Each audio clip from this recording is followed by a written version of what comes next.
I'm live. Hello, hello. This is Lunch with Lisa, and it is lovely to be here. I am excited to start this new Lunch with Lisa. We're doing this at 11:30 a.m. Mountain Time, which is a new time for us. So, welcome. And I hope that people find me. Yes, they're finding me right now. Hello, hello. So I am no longer doing my evening Q&A. I'm trying to clear up a little bit of my time, and so I've let that one go. But this one, I will be extending to 45 minutes or an hour. I'm going to do a little bit longer. So it's great to see everybody. And I also have another Facebook Live, and that is called Getting Inside the Right Male Mind. And that's with my husband, Benjamin. So that is a wonderful one to watch. It's on Sunday mornings at 10 a.m. Mountain Time, that is. All right, so let's start looking at letting love in. This is a big, big, big topic. I know we all want love, but letting love into our hearts and letting love into our lives is a whole different story. So, in theory, we all want to find love. I think most people do. If we could really find true love, if we could find what I call a guardian of our soul, it feels like, wow, this is what I want. This is what I'm dreaming of. But the difference between actually wanting love and being able to let love in is different. So what I see is that often we want love, but we're reaching for it with one hand and we're pushing it away with the other. And part of that is because we're afraid. We're afraid of making the same mistakes. We're afraid of getting back into another bad relationship. We're afraid of getting our heart broken again. We're afraid of rejection. There are so making the wrong choice. We're afraid of losing more of our precious time.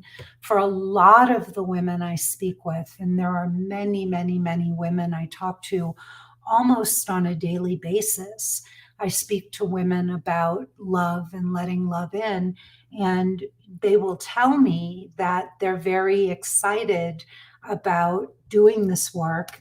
And um, they're really excited about the possibility of attracting a wonderful man.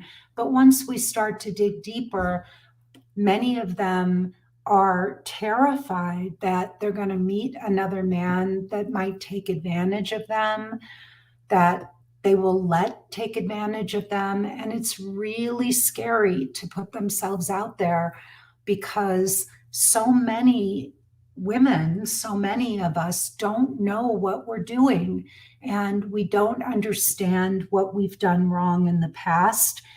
And we're just going out into the dating world and we really don't know how to prevent it from happening again. I'm going to put something out there for you, which I think is really important. Therapy is not a solution to this problem.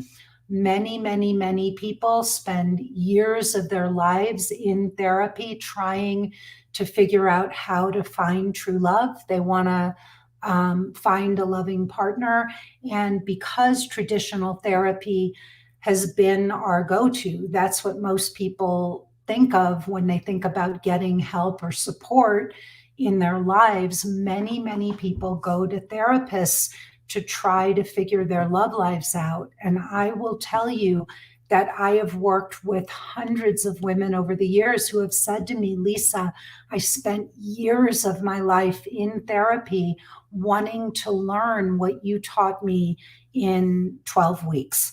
This is what I was looking for. So, what is the difference between therapy and coaching? I think that is something that is so important for all of you to know, because some of you who are on this call right now, who are listening to this, you may be in therapy working with a therapist, hoping that it's going to be the answer to bringing a wonderful man into your life. And I can tell you that it is not the answer to this problem. Um, it is not going to give you the answers to this. And let's talk about why that is. Therapy or therapists stand in the present moment and they look backwards. So they're looking back. They're looking towards your mother and your father and your parenting and, your past relationships. And they're trying to help you make sense of how you got here, right? They also normalize your feelings. They will say to you, of course you did this, or of course you feel that way because this, your father did this, or your mother did that, or your ex, did whatever. And so therapists tend to focus on your past. But what they don't do is give you a step-by-step plan to move forward. This is one of the reasons why therapy has become, or coaching has just exploded. It's because coaches help you create a future. A coach stands in the present moment and they look into the future and they ask the question, what does this woman want to create in her life and what is preventing her from getting there? Right? And so without the right tools and skills to move forward, you can't let love or let a man into your heart. You may understand what you did wrong, but it doesn't give you a step-by-step plan for how to go forward and be able to look out into the future and know, is this man going to be a good partner? Is he for real? Does he have integrity? Is this man, just telling me what I want to hear? Am I relying on chemistry? How do I recognize the signs of a really great, stable, secure man, right? How do I know if this is worth my time and trouble? How do I tell if this man really is interested in getting to know me, or if the minute I say, hey, yeah, let's explore a relationship together, if he's going to turn around and run away? How many of you have done that, right? You've met a guy, he said and did all the right things, and won you over. And then the minute you said, yeah, okay, let's see where this goes, he turned around and said, you know what? I'm not so sure I want a relationship right now, or, I'm not sure that this is really where I want to go. And then you were left going, what the heck just happened there? I thought you were so excited about me. You've been pushing this thing along. And finally I say yes. And then you come back and say, I don't know. Right. So that happens enough times and we really start to doubt ourselves. We start to doubt men. Hi, Janice. Oh my God. It's great to see you. Oh my goodness. Whoops, I just spelled your name wrong because I can't type and talk at the same time. Oh man. Oh, it's great to see you, honey. So it's scary to go out into the dating world and open our hearts to a man, especially when we've had our heart broken. We've picked the wrong men in the past and we have gotten our hearts broken, or we've trusted men and they've disappointed us, they've hurt us. In fact, I just got off a call with the most beautiful woman. She's 72 years old, and she described two marriages to me that were heartbreaking, and she hasn't dated in many, many, many years. Her last husband completely took her to the cleaners, and she said, Lisa, I had a car, I had a house, I had all of these wonderful things. I had money in the bank.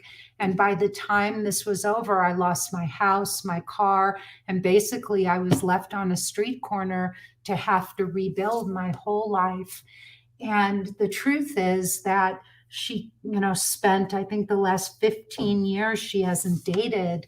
and she's now 72 years old. So some very important, precious years of her life have gone by, and she hasn't had a partner, and she's lonely. She said she didn't want to get out of bed in the morning because she's so alone. She goes for walks, and she tries to imagine that there's a man walking next to her. But it's not because she couldn't have love, it's because she didn't really understand what went wrong in her two previous marriages, and then she just gave up for 15 years, and now she's 72 and she's alone. I share that, partly as a cautionary tale to tell you all that this is a solvable problem. It is a truly solvable problem. But if you have enough heartache, and if enough time goes by and you don't get help and you don't know what you're doing, the chances of letting the wrong person into your life or repeating past mistakes is very, very high. It's very, very high. And what I know and what I hear from my clients who take my course, and if you're interested in knowing about my course, we can certainly talk about that. You can go to lisashield.com. I have put together a free 45-minute presentation that many women say is just eye-opening for them, because they start to see so many of the mistakes that they're making, like blind spots that they didn't even know that they had, just by listening to this 45-minute presentation. So, what do I teach women? Oh my God, everything. You're listening to a woman who has been over the moon in love with her husband for the last 19 years. So I know what is possible. I know what can happen when you get this solved. So I teach you a step-by-step plan for how to safely open your heart and let love in to the right man. Right? So in the very beginning, we start in the very first month of our work together. We look at the mistakes you've been making. I have you hit the pause button. I don't want you dating in that first month. Men are a vortex, and if you don't stop and just take a short break from dating, you're going to go right back out there and keep doing the same things you've always done. So the first thing I do is ask you not to date for 1 month while we hit the reset button. In that first month, we do some amazing work that is very deep, and work that is going to help you get clear on what you have done wrong up until now, so that you can move forward safely, so that you can open your heart to the right man. So what do we do in that first month? What are some of the key pieces that most of us are missing, because nobody ever taught us how to do this correctly? The first thing that we do is we look at how to really build your self-love, self-worth, and self-esteem. You cannot go through the dating process if you're scared and you're listening to the voice of fear. We all have a voice of fear and a voice of love inside of us. And if you are letting the voice of fear run the show, then how are you going to do this? You're just really dating on a hope and a prayer that God is going to bring some perfect person into your life. So the very first step to letting love in is to start to listen to the voice of love inside of you. The voice that knows that you are amazing, that you deserve a wonderful partner. You need to listen to the inner voice that is going to say to you, you've got this. You can do this. You're amazing. It's okay if you don't have all the answers. I'm going to be there for you. We're going to get the answers. There are answers out there, and damn it, I'm going to get them. Right? We'll get help. We'll read books. But you're not going to be out there flying blind anymore. We're going to do this intelligently. So you're going to tune into the voice of love, and you're going to start to tune out the voice of fear. Then we're going to look at how to pick a good partner and why you've picked the wrong partners in the past. And this has to do with attraction. It's not just that you were unlucky. It's not just that men took advantage of you. It's that you were attracted and attracting, you were attracted to and attracting the wrong men. So there's a great line from Marianne Williamson. She said, it's not that you attract unavailable men, it's that you give them your phone number. And then you answer the phone over and over again when they keep calling, right? You are the one that keeps attracting those men and saying yes to them. So you've got to learn the signs. You got to learn how to spot them, how to tell the ones who are emotionally unavailable from the men who really are open-hearted and truly want to have a relationship. And it's up to you to educate yourself so that you can be able to sit across from a man on a date and tell if he is secure or if he's emotionally unavailable. And there are ways to figure this out rather quickly. And that's what I teach my clients. Then you've got to look at your past. You've got to look at your whole history of relationships. If you don't start to understand the mistakes that you made, the repeating patterns that keep playing out over and over and over again throughout your whole history of relationships, those patterns are repeating, not because you're stupid or unlucky or whatever, but you are not learning your lessons. Anytime there is a repeating pattern in your life, it is trying to get your attention and say, hello, wake up. There is something you are doing and you can change this if you want to, but I'm going to keep making that pattern repeat until you figure it out and you change. And you're the one that is going to have to change if you're going to break that pattern. And so we look at how to break those patterns. We look at your whole history of relationships. We look for repeating patterns. And then I have you do an exercise that is a game changer. Talk to any woman who has done my course, who has worked with me, and she will tell you the final 5 is one of the most amazing things my clients do when they coach with me. I get them clear on the 5 patterns that they need to break.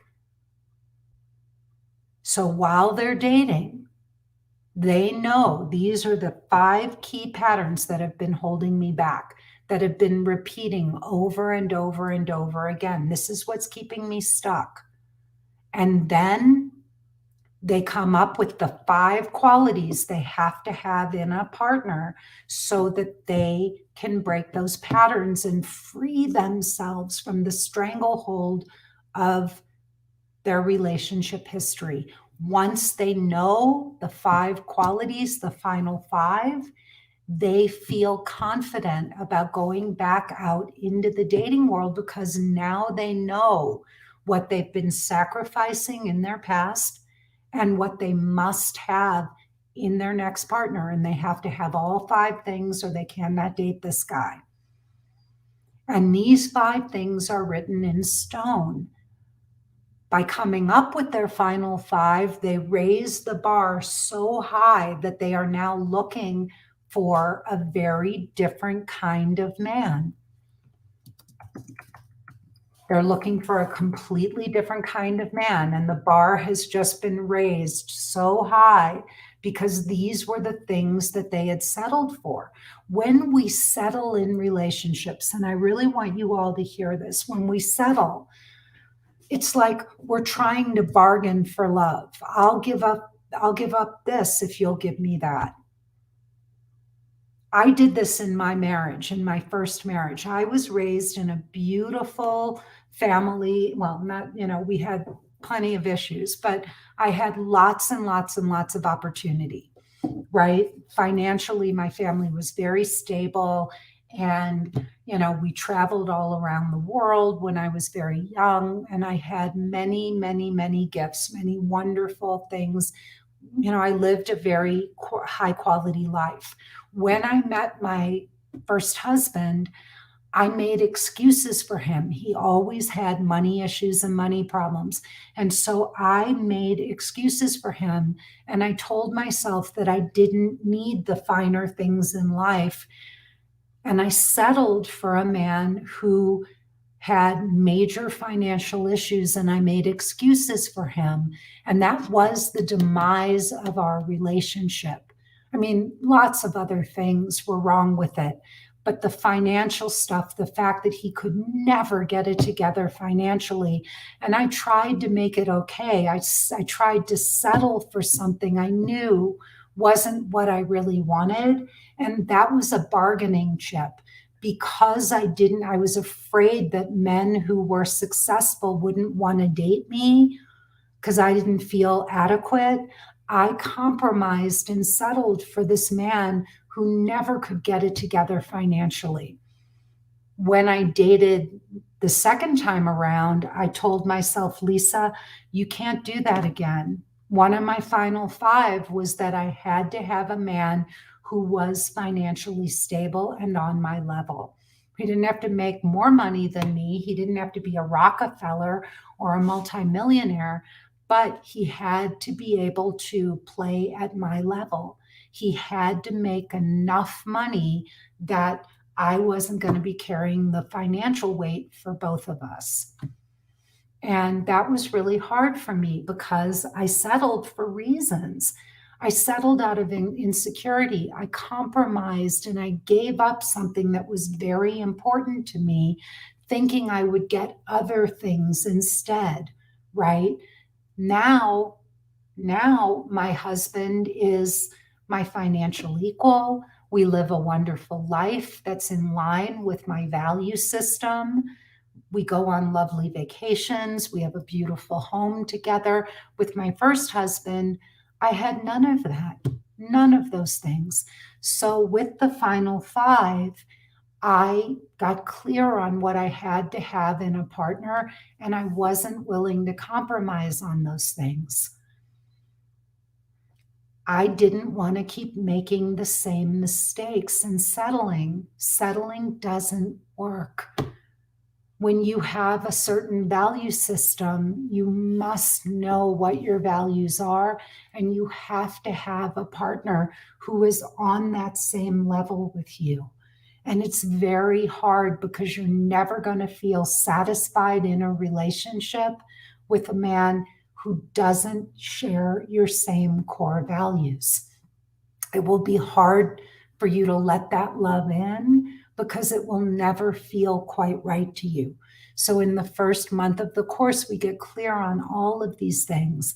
And then I help my clients get the right photographs for online dating. And I absolutely believe that online dating today is a must. Anybody who is not dating online is missing out because you will never get as many dates anywhere, and you will never get the opportunity to sit across from as many men and practice opening your heart and getting emotionally naked as you will with online dating. So, but there's a big but here. You have to know what you're doing. So a lot of you are out there dating online, and just because you can write a profile and throw up some pictures, that doesn't mean you're doing it right. You must have the right photographs. I was a professional fashion photographer for 15 years. I lived in Milan. I shot for some top magazines. And it is very, very important to have the right photos. What are the right photos? They are photos that show your sensuality and your personality, not just pictures where you look pretty in every photo. A man has to be able to look at those photos and imagine himself sitting across from you, staring into your eyes. He wants to feel your warmth and your personality and your sensuality. So if you put up a bunch of Instagram shots where you look all, you pose and you get those perfect angles on your face and you're all dressed up and made up from head to toe, there are some guys who are going to be drawn to that the same way that they're going to look at a Maxim magazine or whatever and get turned on by pictures of pretty women. And yes, you'll get a lot of attention that way, but you are not going to get the attention from the right guys. The great guys, they want to see what you're going to look like on a Sunday afternoon with no makeup on and a pair of torn jeans, or your hair's pulled back in a ponytail, or you just came back from yoga and you're all sweaty. They want to see what you look like when you're dressed up and what you look like when you're dressed down. And they want to see your personality. They want to see a laugh or a kind of a grin, not just every photo where you look the same. Then my husband helps my clients. He writes their online dating profiles for them. This is a game changer. So you may think that, a 300-word profile doesn't do the trick. You may think that, 300 characters on a Hinge profile or on a Bumble profile doesn't do anything. You are wrong. You are wrong. My husband can write, a 300-character profile that can really get a heartfelt response from a guy. He knows what to say and how to say it in very few words. He also writes a longer profile for my women for Zoosk or Match.com or OkCupid. And you really do. You should all be on at least one app and one profile, online dating site where you can post your entire profile. It is important because it's wonderful. Men will take the time to read your entire profile. They really will.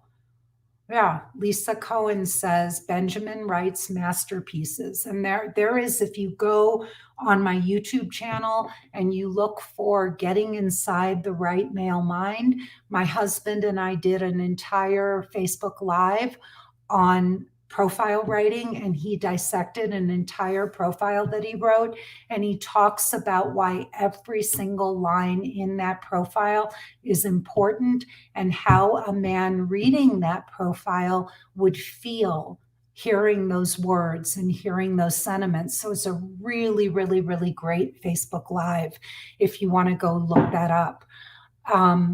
So you got to have the right profile. Just going up there, a lot of you are wasting time online, spinning your wheels, going out with whoever happens along because you do not have the right pictures and profile.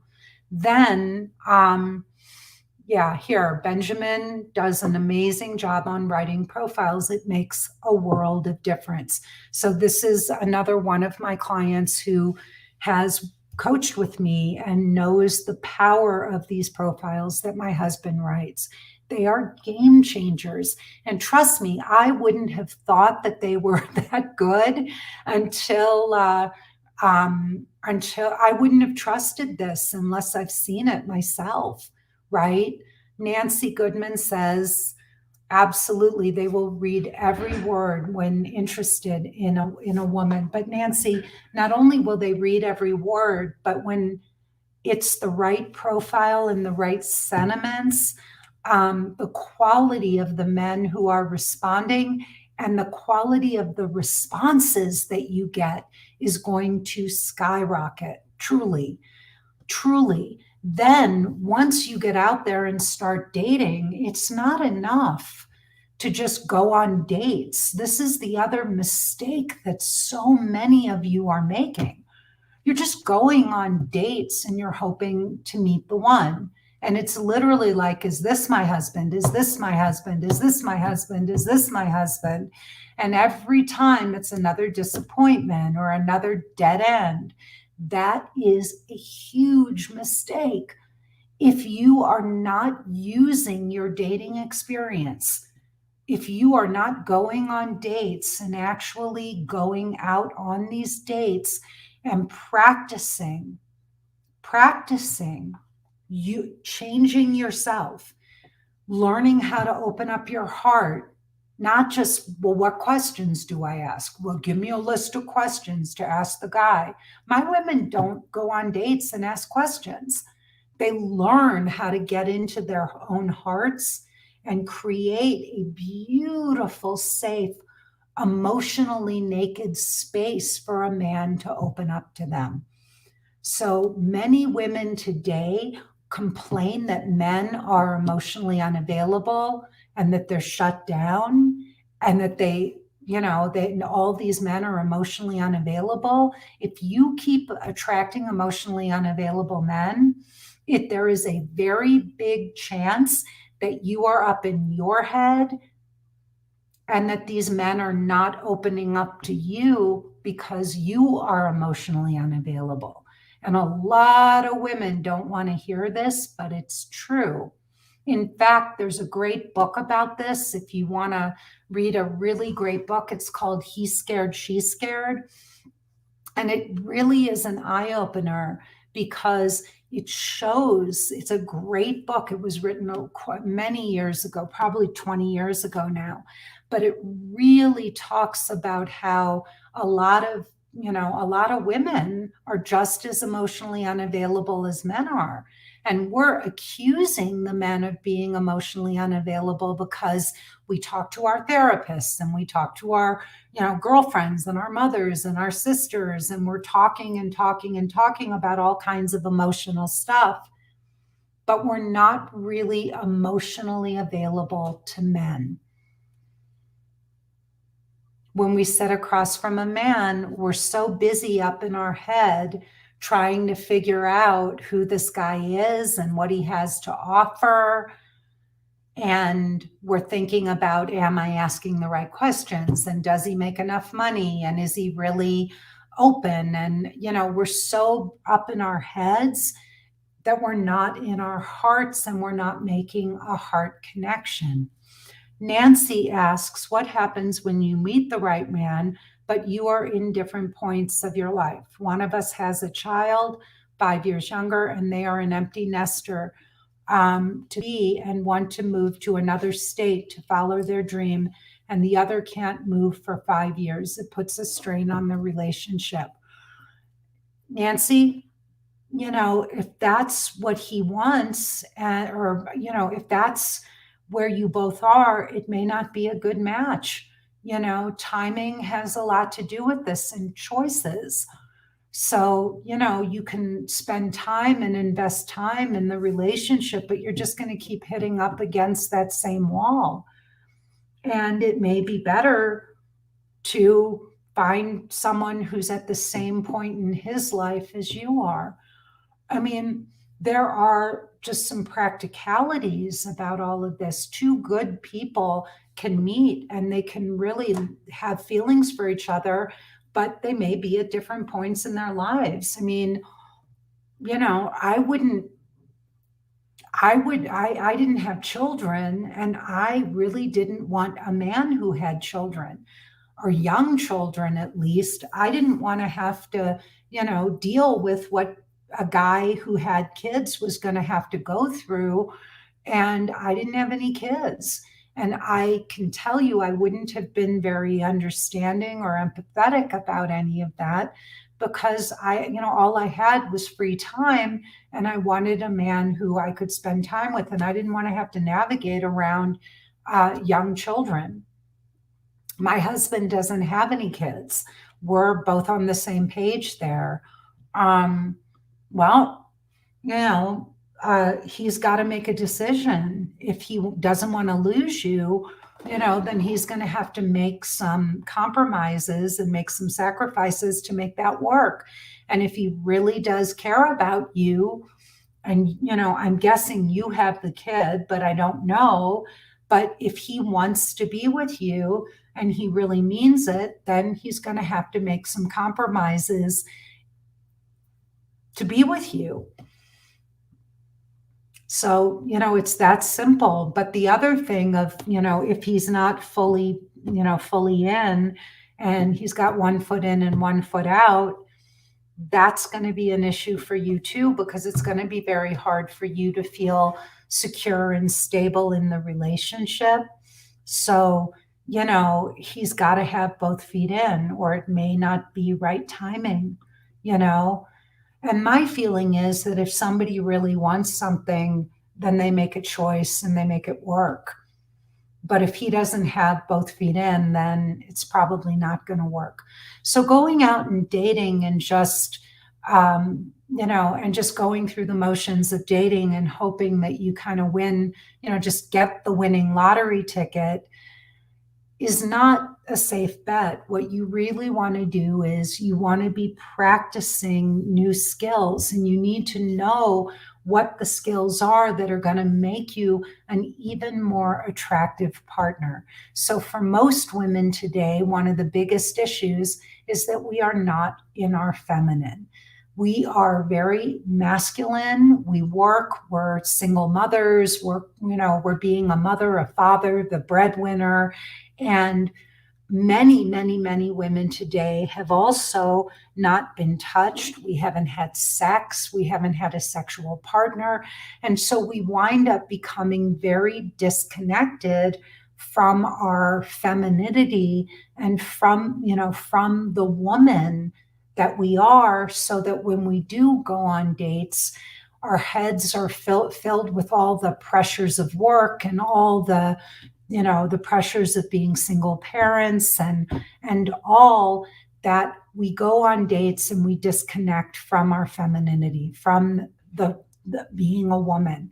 And a man sits down across from us on a date and he feels more like he's having a date, or talking to a male friend, a colleague, than sitting across from a woman who's fun and playful and has a lot of those beautiful feminine qualities that are what men are attracted to and looking for.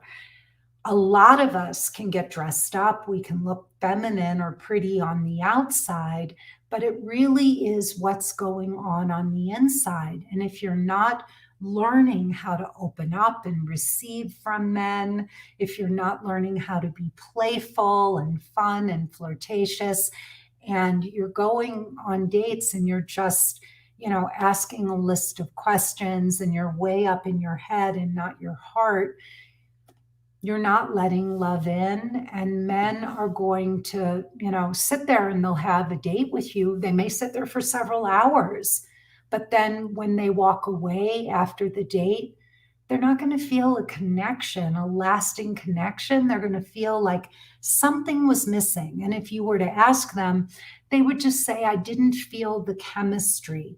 The chemistry comes from that flirtation, that playfulness.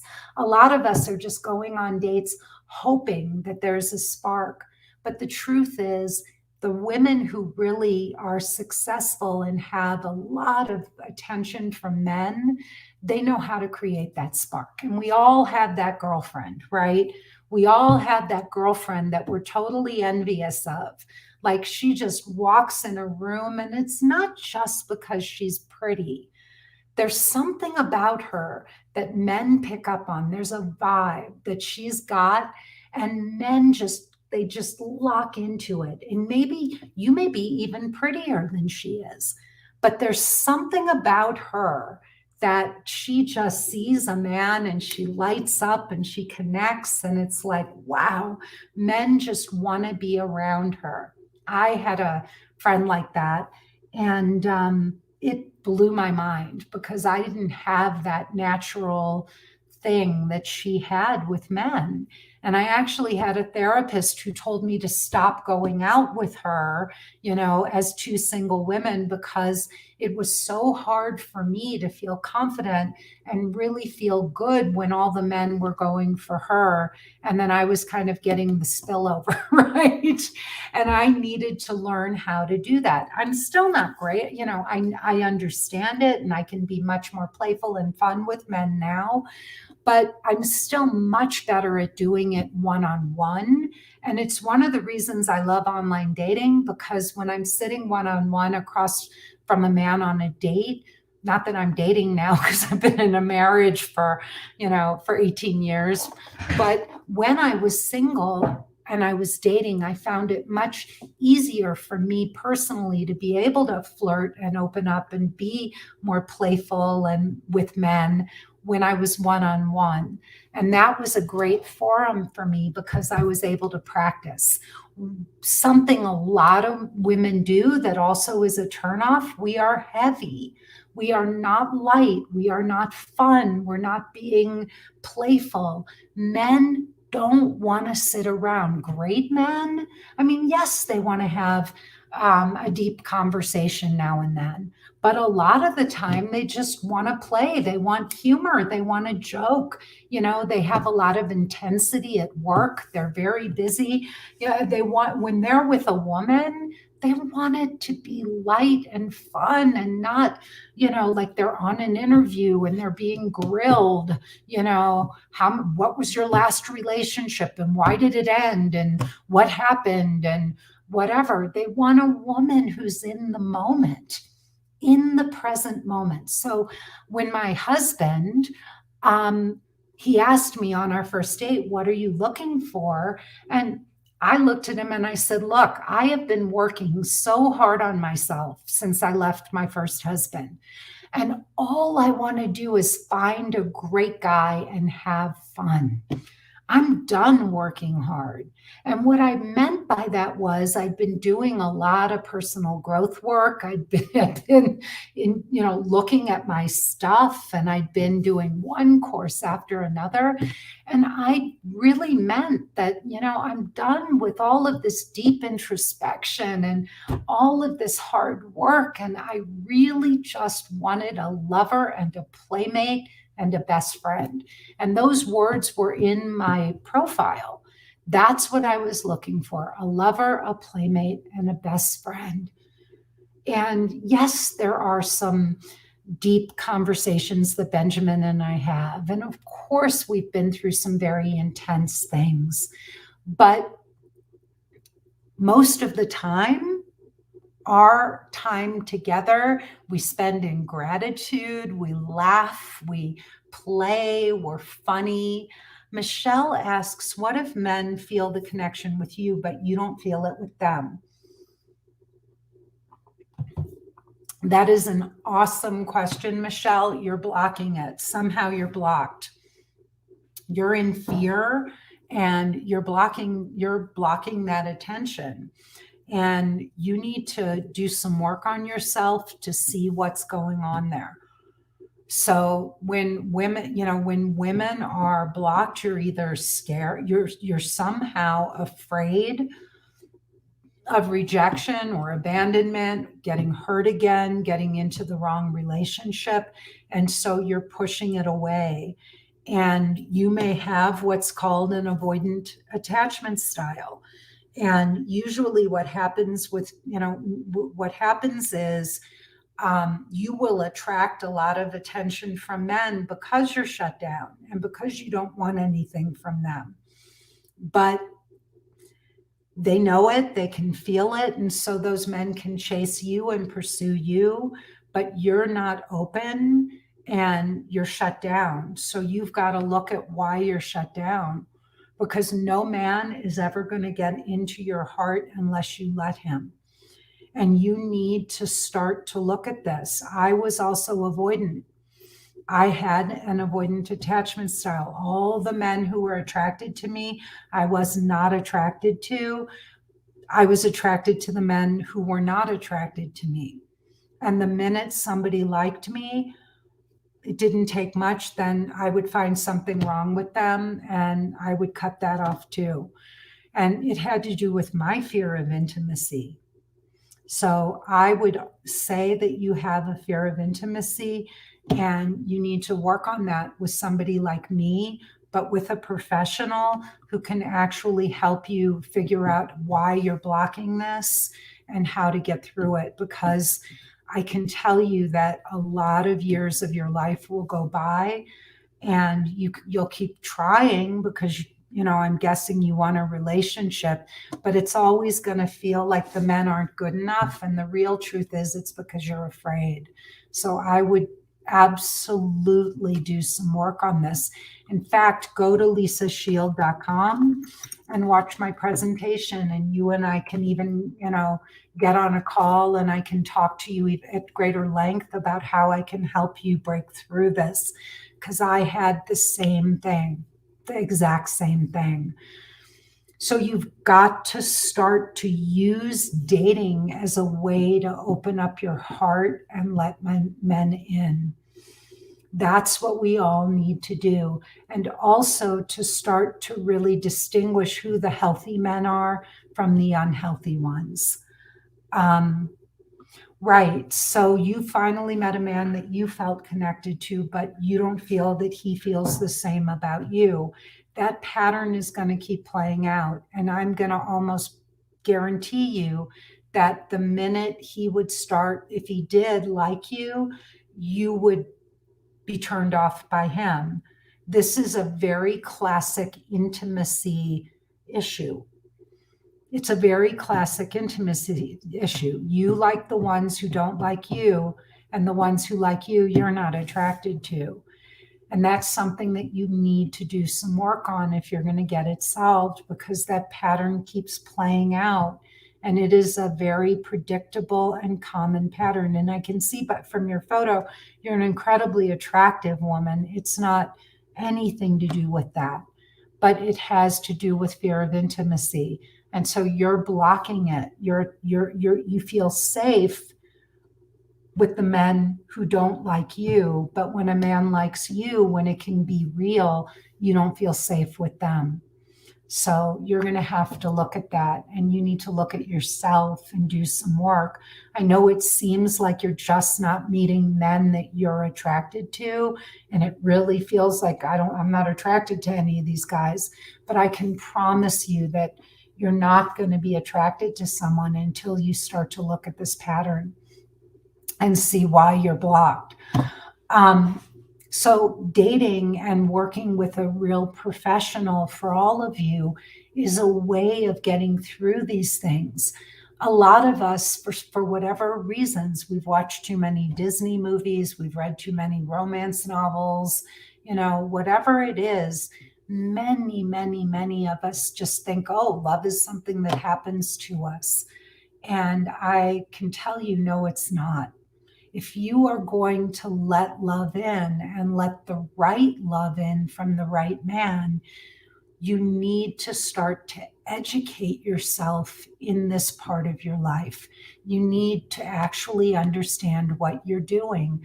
Most of us never learn these things from our parents. We don't see great role models around us. And we just think that, some people just get lucky in love.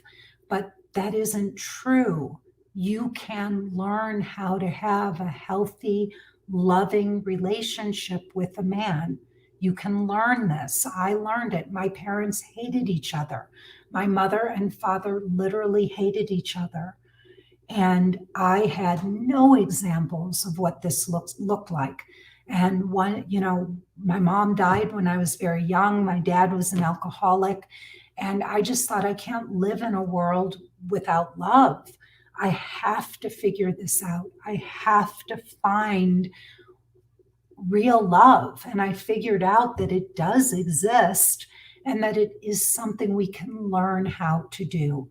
And so, if you're going to let in love, I would have missed my husband if I hadn't worked on myself and really done some very deep work in this part of my life.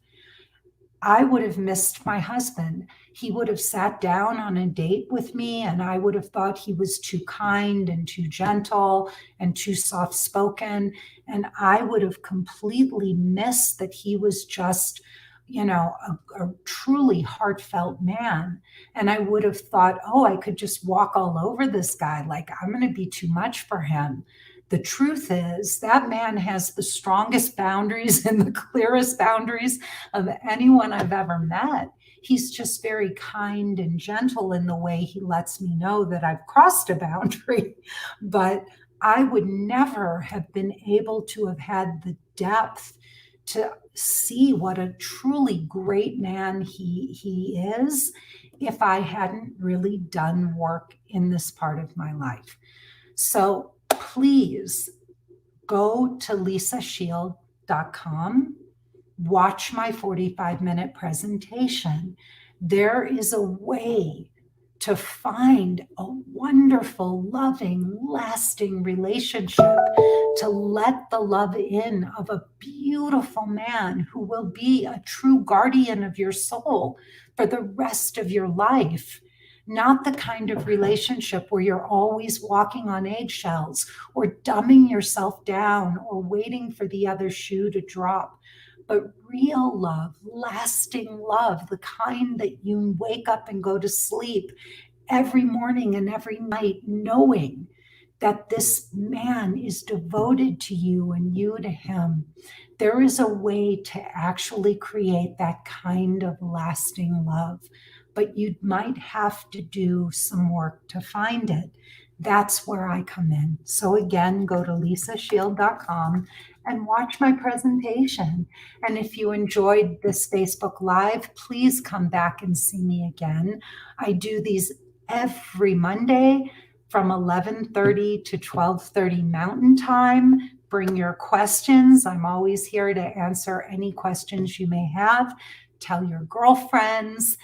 And let's get this solved, right? Let's do this. I also do a Facebook Live every Sunday, and that is from 10 a.m. to 11 a.m. Mountain Time. That's with my husband, Benjamin, and that is called Getting Inside the Right Male Mind.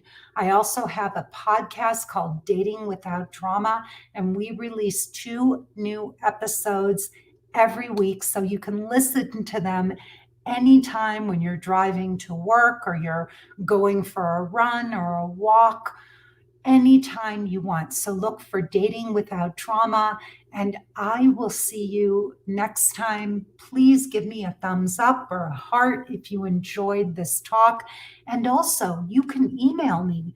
It would be Lisa at lisashield.com.